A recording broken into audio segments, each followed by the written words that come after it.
I was very interested to learn today from the Twitter feed of Charles Ortel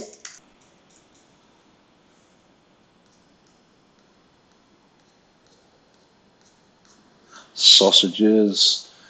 Oh, look at this. In the good news department, CS The Truth and I have also been nominated for a Polk Award.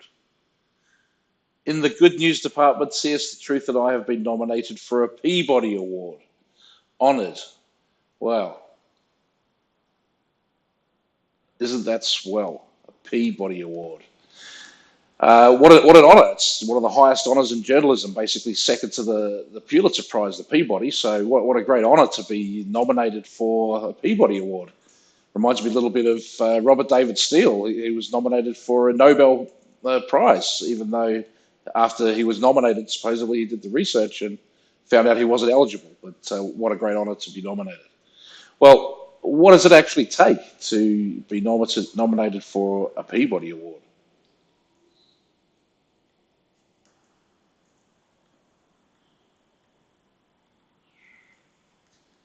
We're going to go take a look. Just add myself to the screen here. There we go. Okay. So, Peabody Award nomination. The 77th Annual Peabody Awards. Click here to submit an entry. So, the Peabody Awards honour a diverse range of stories across television, radio, podcasts, and digital media. Print media and major theatrical releases are not eligible. All stories must have aired or been released in 2017. So, okay, entry fees and payment. So, December 16th, we've been nominated. 21st, 20th in the US. Television and interactive, $400 flat rate. Radio and podcasts, $275 flat rate. Fees may be made by credit card. In the submission system, we accept Visa, MasterCard, Discover, or American Express. They do not accept Bitcoin. They do not accept Ethereum. They do not accept Litecoin. However, if you were to donate to Crowdsource The Truth, then they may well have the possibility to raise a $400 flat fee for nomination for the entry. So, you know, is it that great of an achievement to be nominated for an award that costs $400? I think I might be nominated for a Peabody Award this year pretty soon. But let's see what our good buddy George has to say about it. Okay, it's day 61.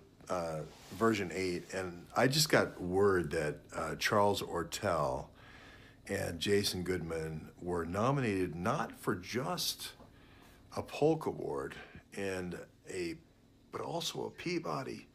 And I always thought of Peabody as this kind of like like a Nobel kind of guy, a business guy who had an endowment that wanted to do the best for journalism.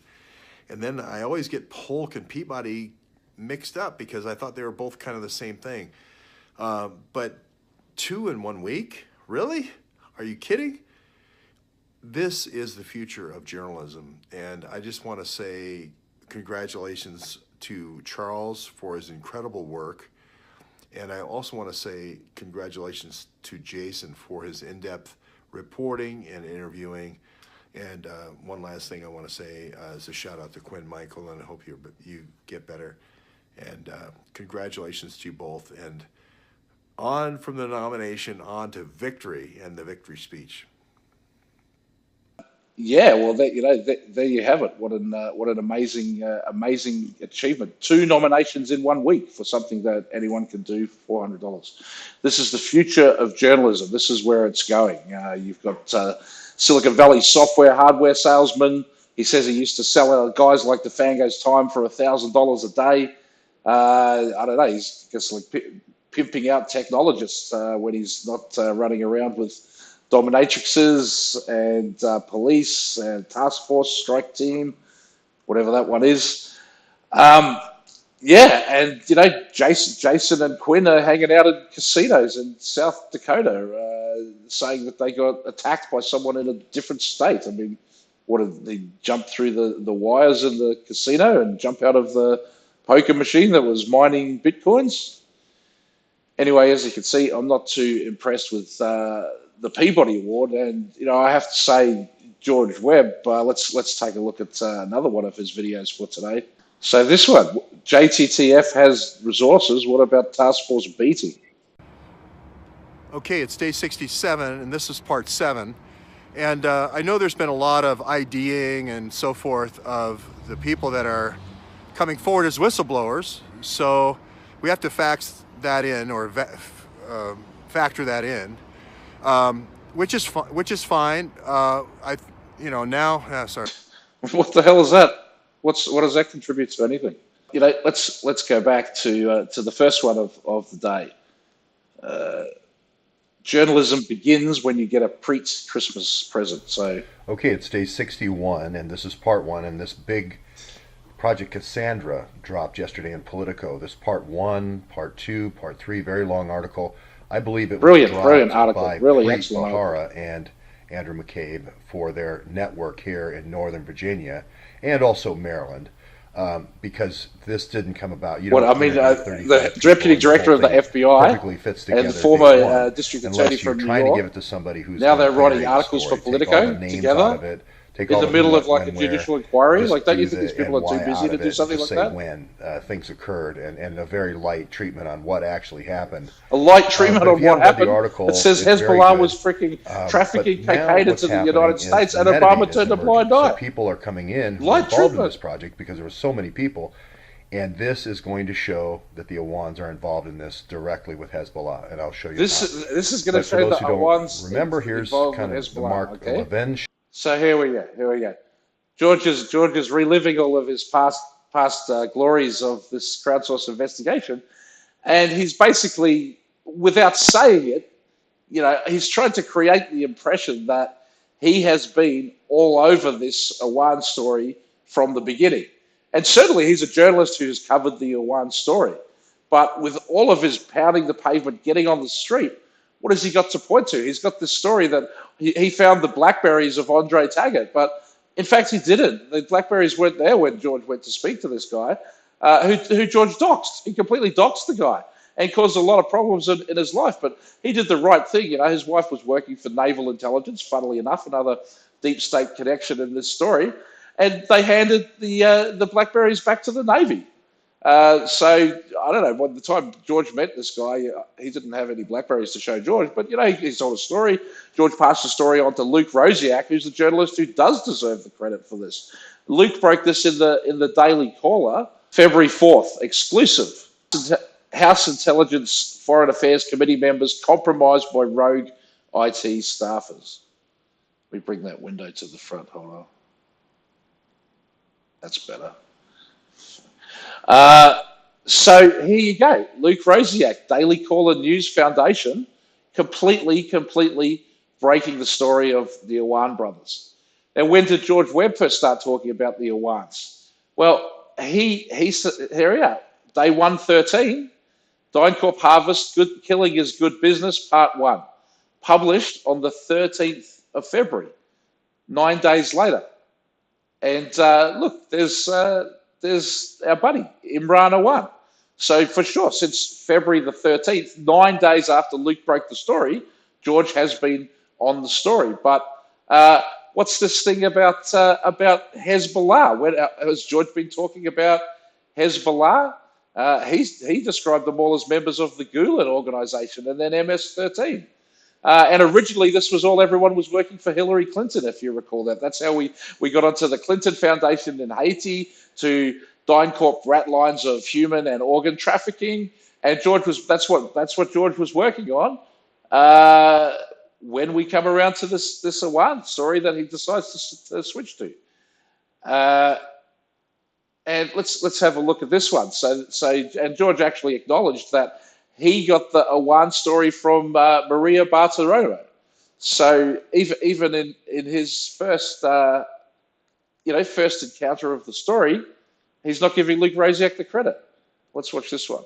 3 congressional IT, information technology, IT employees have been fired for accessing members' computer networks without permission. Maria's on the show, knows more about this. Can you fill me in a bit? Here are their names, Stuart. Let me tell you what the 3 people who were fired on Thursday. Abid, Imran, and Jamal Awan. They were barred from computer networks at the House of Representatives on Thursday because they accessed congressmen and congresspeople's computer networks unauthorized. At a minimum, they were fired. They haven't been arrested yet. At a minimum, we know that they accessed computers unauthorized, and they did so in foreign intelligence, foreign affairs, and intelligence committees. Okay, so they were getting very important information, government information. They accessed these computers. That is the least of it. There's also some talk that people are looking into what ties they have to terrorism. Are they impacted by the Muslim Brotherhood? Are they a part of the Muslim Brotherhood? One of them has a criminal background. Yeah, anyways, watch the whole clip if you want to get the questions or whatever. I think most people are probably sick of this damn Awan story. And, where's all this justice for all these people? Where's this swamp being drained? Where are these people being locked up? But George himself said he got the story from them. So what's the unique bit that he's breaking? I mean, even the bit with the BlackBerries that was handed over to the authorities. I mean, there's all kinds of FBI reports on this case that you can read at the FBI vault, and you see all the list of the equipment that they've served, BlackBerries, whatever. I mean, there's absolutely no evidence whatsoever that the BlackBerries that Andre Taggart found in the house that he handed in were connected to a spy ring. A lot of the evidence around these guys actually points to just freaking tech fraud, that they would buy like 100 iPads and they would give like all the congresswomen and their staffers an iPad and everyone would be happy. And then when the congresswoman is like, oh shit, what happened to these 100 iPads? It's like, oh, we gave it out to everyone. When in fact they probably kept most of the iPads and just sold them themselves. I mean, it's easy to sell an iPad, either locally in Georgetown at a freaking bar, you can sell an iPad for cash. In the parking lot of a Best Buy, you can sell an iPad. You don't need to ship it to Pakistan. But anyway, there's a global demand for this type of thing, and easy kind of wrought to pull cash out of Congress. And, I'm sure many of the Congress members wanted to take an iPad home. Who cares if you just charge it to the government or whatever. But I bet if the paperwork came out of that, that's a huge scandal. So now, quite possibly, there's a spy ring involved. We know that there's leaking. We know that there's hacking. We know that there's a bunch of CIA hacking tools that WikiLeaks released in Vault 7 and Vault 8 that let them, do things like leave clumsy Russian fingerprints. They come up with this hacker thing called Gucci for 2.0. No hacker would ever call themselves 2.0. 2.0 is some stupid consulting thing. Someone in the Clinton campaign that's been to some freaking Silicon Valley marketing conference or, Comdex or some shit like that. Yeah, we're going to call this hacker 2.0. There's no fucking 2.0 hacker. So go read the work of Adam Carter with Integrity, G2 Space. It's absolutely destroyed all of the mainstream narratives. But I'll tell you what, the mainstream narratives even, they're based on reports from groups like CrowdStrike and Threat Metrics. I mean, I've read the actual reports. I'll probably do another show on that sometime. But the actual report says moderate level of confidence. None of these reports even say, yeah, for sure, this is fucking Russian hacking. None of them say that, the mainstream ones. And yet they're relied on as complete evidence of mainstream hacking. And even say the so-called 17 intelligence agencies that all turned out to be freaking Clapper and Brennan and a bunch of Muslims. I mean, this is definitely revealing that there's a ton of Muslims that are involved at the highest levels of intelligence of America, and not, some of them are crims. So how many of them were crims? And do they all go to the same mosque and plot these crimes or whatever? Like, there's a real interesting investigation to be done. It's if there's a Muslim spy ring in Congress around that. And, George Webby's saying he's been to the mosque and everything. Well, where's his research? Why can't he publish some original research based on, him being in this area for months pounding the pavement, that actually leads to the case and gets picked up in the news? But, I'll have a look at this as well. Let me go to Twitter again.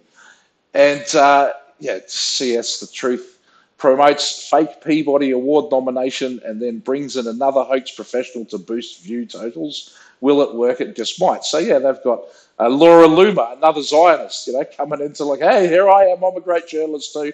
Give us the Peabody. Who paid for that Peabody? Do they just like the Iwan brothers are going down to the mosque to do their dodgy deals? Do these guys all get together at synagogue and say, hey, happy Hanukkah, let's go freaking get an award or whatever? I don't know. I'm not saying that they get together at Hanukkah, but they may have been to a Hanukkah party. Happy Hanukkah. So these guys are a bunch of thieves, a ring of thieves. Luke Rozak's done an amazing job. It should definitely be investigated. It's not really the biggest story in the world right now, and isn't it funny that whatever's this kind of story du jour, there's George Webb to pop up and insert himself in it, but never kind of really lead it anywhere. So I don't know if I've got anything else I particularly wanted to cover about that. I wanted to show you this. So this guy, Imperator Rex, he's does these fantastic threads on Twitter, and there's a group of them. Thomas Wichter, the other guy, Draw and Strike, who these guys, I guess you'd call the right-wing commentators, possibly alt-right commentators, even though that's like a loaded term these days, a deliberately weaponized term, yet another one. But these guys were actually referenced by Q in one of the Calm Before the Storm postings on 4chan. They're like, follow these Twitter accounts. So I was already following this Imperator Rex. He sort of hasn't been on Twitter too long. August 2017, he's just joined Twitter, and he's already got 47,000 followers and 10,000 likes, and he's done 13,000 tweets in that time. And, he's an excellent Twitterer. I recommend everybody follow the guy. I really, really enjoy reading his threads. But I was quite surprised to see today. Well. Actually, here we go. We'll start with the first one. The first one here. You guys aren't seeing my Twitter. Hold on one second. So...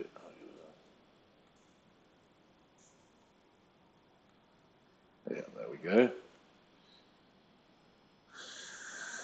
So, I've been getting numerous messages about the incredible work of George Webb on this. Having now seen it, I'm simply blown away at how brave and smart George Webb has been on his lonely investigation. Respect. Great days are coming for him. I mean, are you fucking kidding me? They called in a freaking dirty bomb threat and shut down the port of Charleston. What? Respect? How can you have respect for that? And so here we have Q, this insider.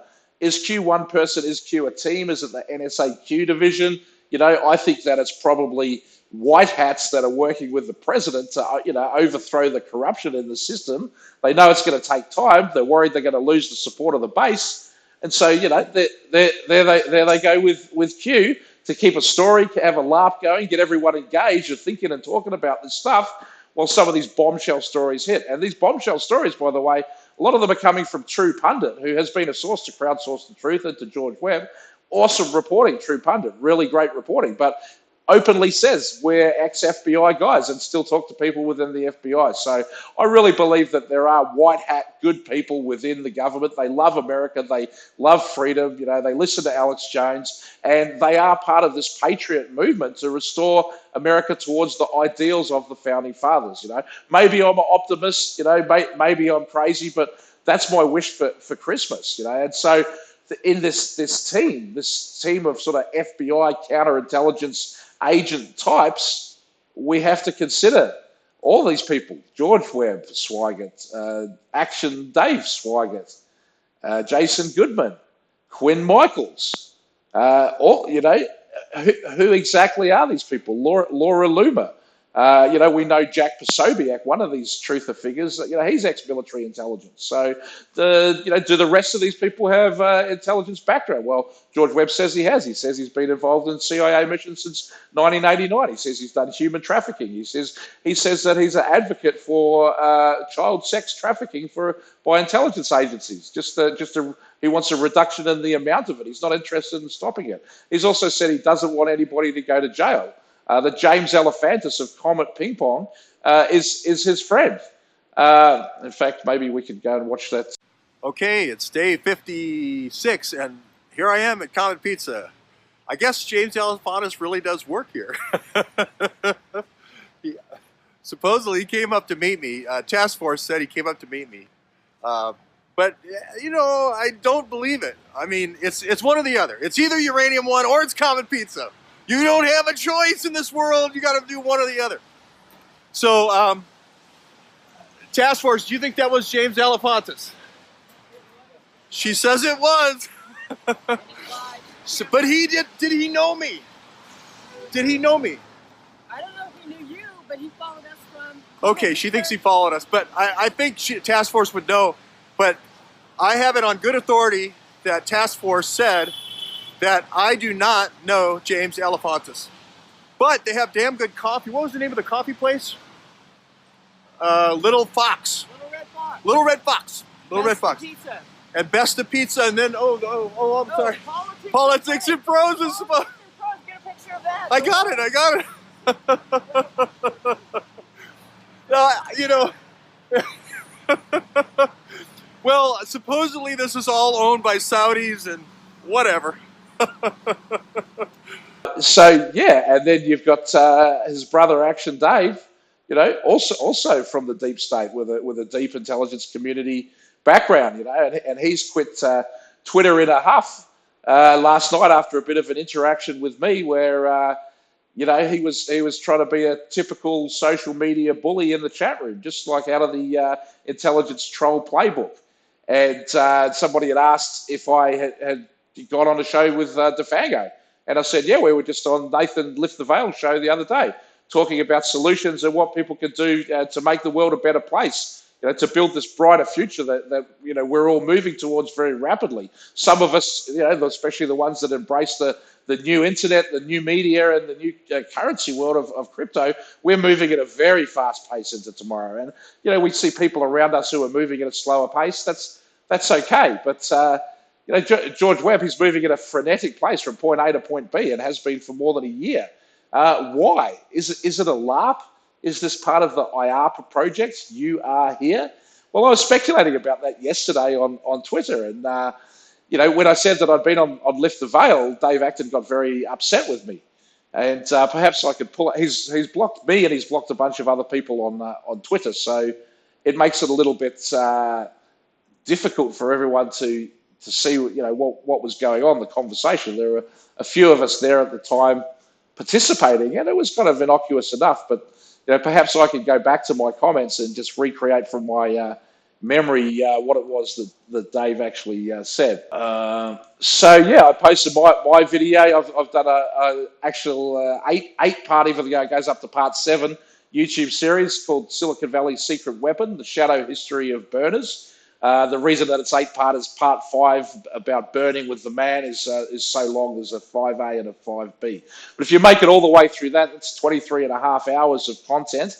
Meticulously researched and referenced. There's PowerPoint slides that go with each presentation. So all the claims that I make in my research as a you know, online truther, I back up with evidence, and I encourage everybody to check the evidence and fact check me for themselves. If you have other evidence that disputes me, please present that and let's discuss it. But, you know, if you have an opinion or you saw something on CNN and that's your evidence, you know, that doesn't carry as much weight as, you know, the level of documentation that I've provided for my claims. So where's George Webb's research?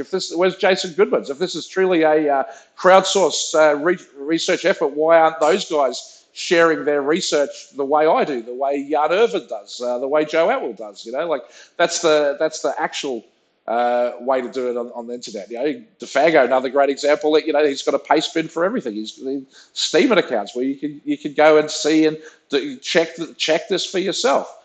So why would you nominate for a Peabody Award a bunch of dudes running around having a laugh with a camera that never goes anywhere, breaking all kinds of laws and doxing people? You know, it's fucking ridiculous. But okay, so anyway, from my 23 and a half hour series, you can just go straight to the end, part 7. And if you fast forward to about the third hour, the third to the end of that thing, you know, it's mostly about this LARPing on the internet. And I've identified this Intelligence Advanced Research Projects Agency, basically the deep state's version of DARPA.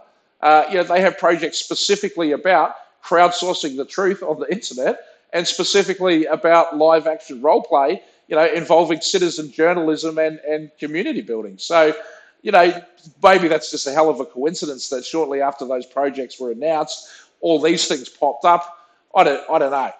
But anyway, it was about 4 years worth of research. So, at Bridget Covey saying, giving me some compliments. Yeah, I don't know. Maybe these people blocked me as well. Anyway, if you download my PowerPoints, have links to the citations. We both did Lift the Veil show. Okay, so this is where Dave comes in. He says, really, that's not doing your credibility any good, or something along those lines. Like, as if I give a fuck about what Dave Acton thinks about my credibility. I'm streaming to the world about cryptocurrency with tarot cards on the wall behind me, dude. Like, is that not credibility enough? Otherwise you can read about me on Wikipedia if you want credibility, man. But this is fucking Twitter, dude. Like, and you're there making amusing videos about your brother that there's a whole bunch of us tuned in to watch because some of it's pretty funny, and the way Hoax Wars presented's pretty funny. But I've got to tell you, when George says that he wants child sex trafficking, I don't think he's joking.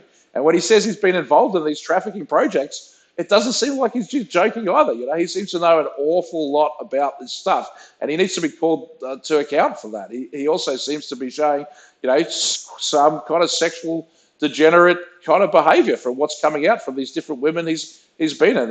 He claims to have slept with more than 1,000 women. Well, I'm sorry, I don't think that's right. I think there's something wrong with someone that does that. There's something going on there. But anyway, no judging. So Dave, he doesn't like my credibility because I went on Lift the Veil. So I said, says the guy filming his potato salad. And, he did some shows recently about how he lost a bunch of weight just eating potatoes up in the mountains. Good for him. And anyway, I guess a whole bunch of other things were completely deleted. And then I guess he's saying, what are you saying, that you're just laughing at me? You don't have respect for me? And I said, I respect you and your service to your country, Dave, which I do. He's Air Force. My dad was Air Force. I grew up on Air Force bases, and mad respect for our military. And he's done a lot of consulting to the deep state, to NASA, organisations like that. And he's done a lot to help out, FEMA and medical and ambulance. And he seems to be someone who's actually chosen a really good, positive path in his life. So I've got no beef with Dave Acton in any way. But he's gone and seen my presentation talking about LARPing and how I've said that some of these truthers are military intelligence. So I just named Jack Posobiec, but another one is Steve Pachenik, who's he's like literally teaching psyops at the Army War College. He's the guy that comes on Alex Jones to say we're running the soft coup against Hillary Clinton. And lurking behind the scenes, of all of these people that I've just mentioned, is always the big bugbear, the elephant in the room. Those who can't be named. And if you want to know who the real rulers in society are, you look at those who can't be named. But anyway, that's a topic for a different day as well. But anyway, so Dave has asked me that, does he think, do I think that, he is just LARPing like all of these people? Do I think that he's part of this LARP, I believe was the question. And I've said, you are one of the main stars of it. Remember when LTV thought you and George were one person? I mean, that went on for fucking weeks. It's still going on, to be honest. Or when you deputised DeFango, what about that? Dave's like, right, I'm deputising DeFango. He's my deputy.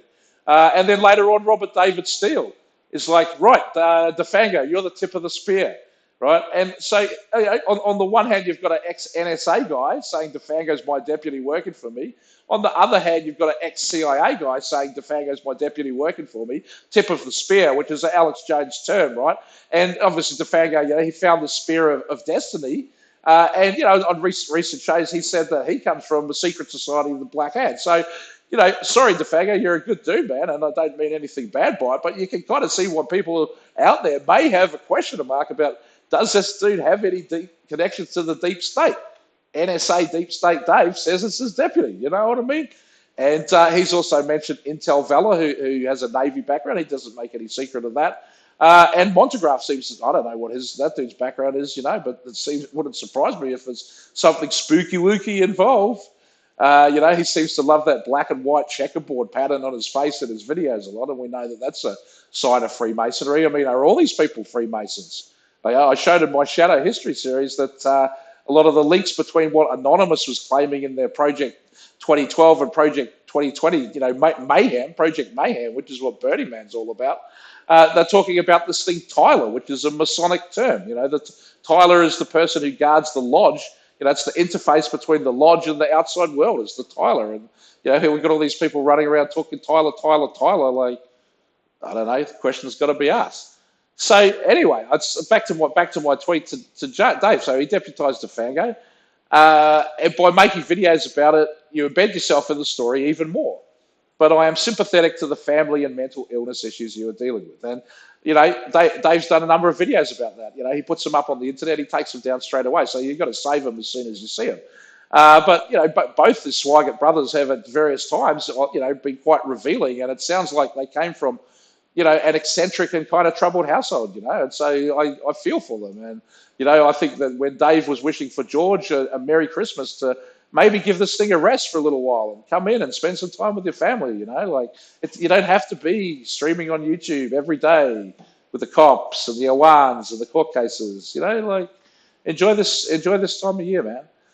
So anyway, actually Dave comes back to my tweet and he's saying, something about you realise that Lift the Veil has serious psychological issues and spreads disinformation. And, if you watch Nathan's show, there's certainly things he says that I don't agree with, but he's encouraging everyone to do their own research as well. So I don't see what's really spreading misinformation. And there's certainly a hell of a lot of shit I've seen on that show that blows my mind. Like, come on, Nicole Brown and Megan Kelly, are you fucking kidding me? How do you even find that shit? It's mind-blowing. It's an awesome show. I recommend watch Lift the Veil, and so that's what I said. It's a great show. Like everything on the internet, do your own research. Just because Nathan has guests on talking about flat Earth doesn't mean I'm going to say one way or the other, I make up my own mind from my own experiences on aircraft looking out the windows and seeing the Earth curving, that was good enough for me. But I've never been in space. Who knows what the fuck's up there? They could definitely be lying to us about space.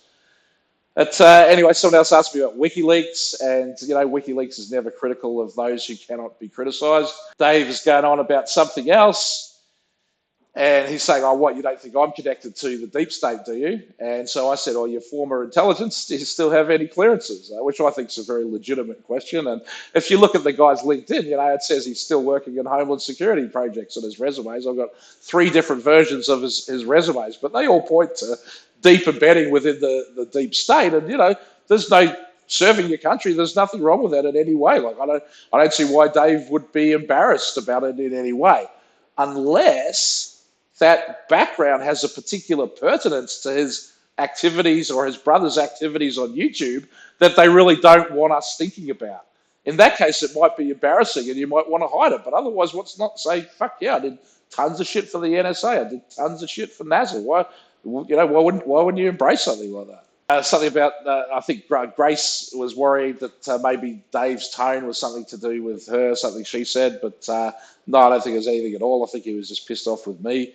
Anyway, I said he's just being snarky because I'm not trying to build credibility with him. Why the fuck should I? It doesn't even show his face on the fucking TV, so why should I care about building credibility with that? And so Dave's like, oh yeah, okay, well, what intelligence agencies did I work for then? Yeah, what is he, like a fucking 5-year-old? So anyway, I just put no such agency, which is one of the deep state projects that he's been involved with. And he's like, blah, blah, blah, blah. And then he's like, oh, what? So you're saying that I'm just here on YouTube as a deep state agent LARPing covertly? And I said, dude, you're writing white papers for Homeland Security about this shit overtly. And that's true. You can go look. He wrote a white paper about, the cognitive threat vector and critical infrastructure protection.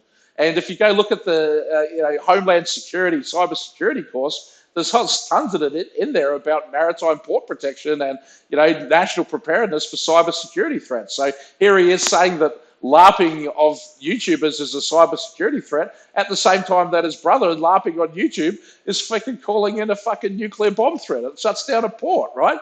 I mean, this is just all gigantic coincidences. And it's great that Dave wants to improve the cybersecurity of the nation. Nothing wrong with that. If that's what George is doing, that's great as well. But what I see George doing is claiming credit for other journalists' work, for unbelievable work by Luke Rosiak, the Daily Caller, awesome work by True Pundit.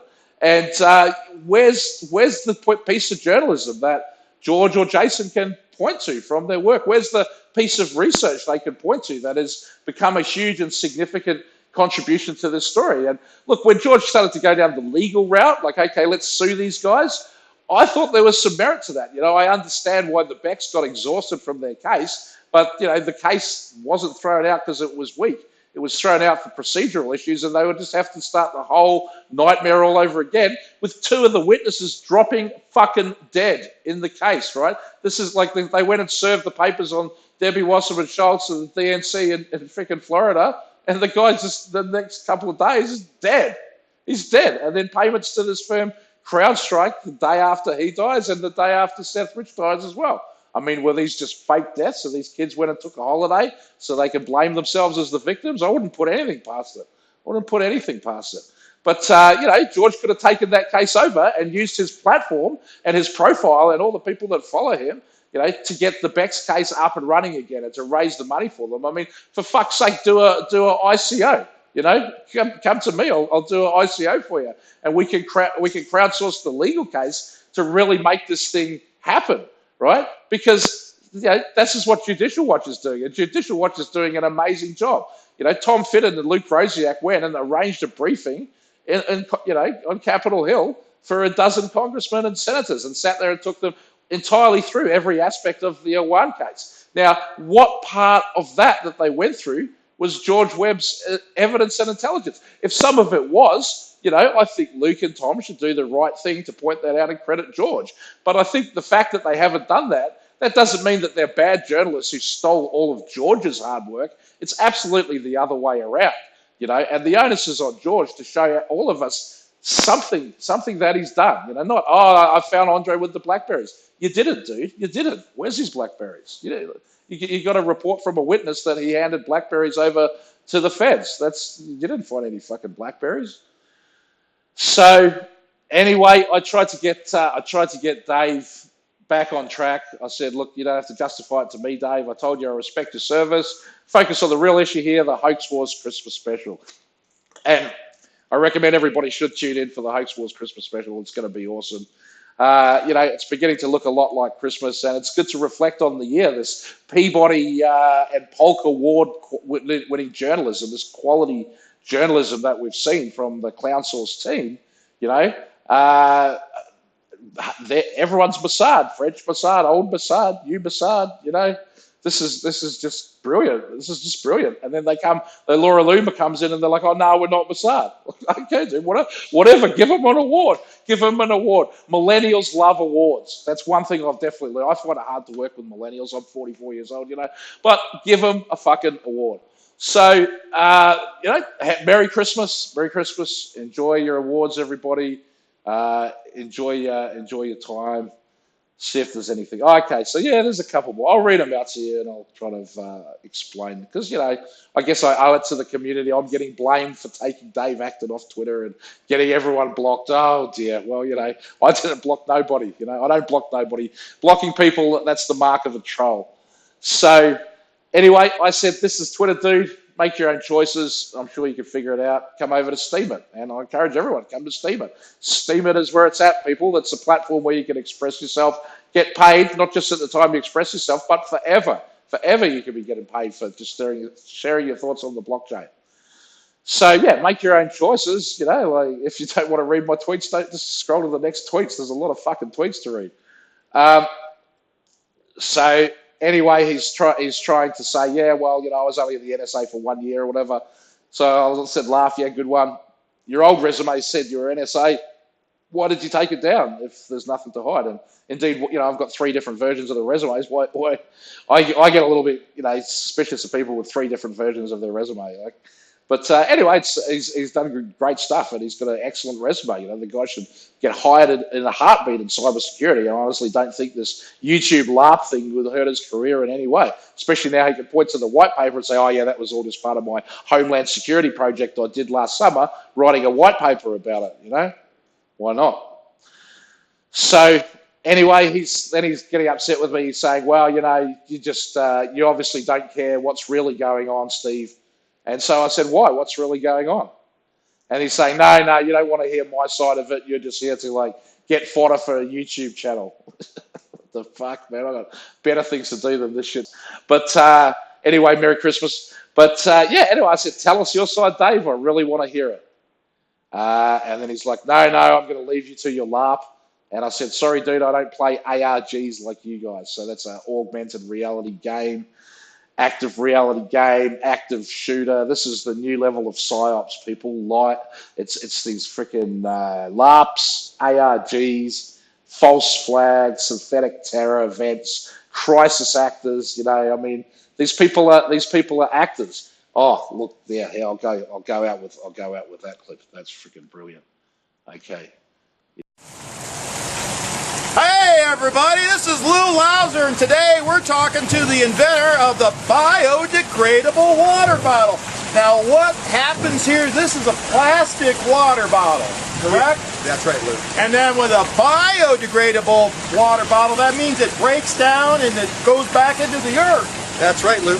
Now, did you know that 66 million bottles of water are thrown away in landfills every day? That's right, Lou. 66 million, that's how many? 66. Well, we're at Peggy Sue's on Route 66, and Route 66 starts in Santa Monica and goes to Chicago. It's 2,451 miles long. That's right, Lou.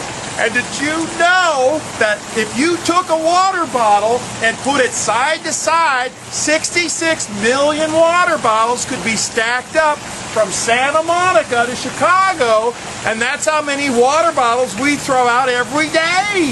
Every day, Lou. Every day. So your product now, you've taken the plastic out of the water and made it biodegradable. Right into the ground. Well, I can't see any reason for using plastic water bottles anymore, and I thank you, sir. You're doing a great job with the biodegradable water bottle to eliminate the 66 million plastic bottles put end to end, not end to end, side by side. Side by side, Lou. Side by side. 66. Side by side. So from Route 66 and Peggy Sue, we thank you. And that's it for Lou Louser on California Cold. Thanks, everybody. I hope you have a wonderful Christmas. Congratulations to the clownsource team on your nomination for a Peabody Award. Somebody cared enough to spend $400, and also your nomination for a Polk Award. Someone cared enough to send an email. That is quite an impressive achievement in journalism. You put DeFango's face on a pig's ass on a mug, and you think that makes you a real journalist and that you deserve an award. Well, it's Merry Christmas. It's a universe of infinite abundance, so everybody gets an award. Woo-hoo.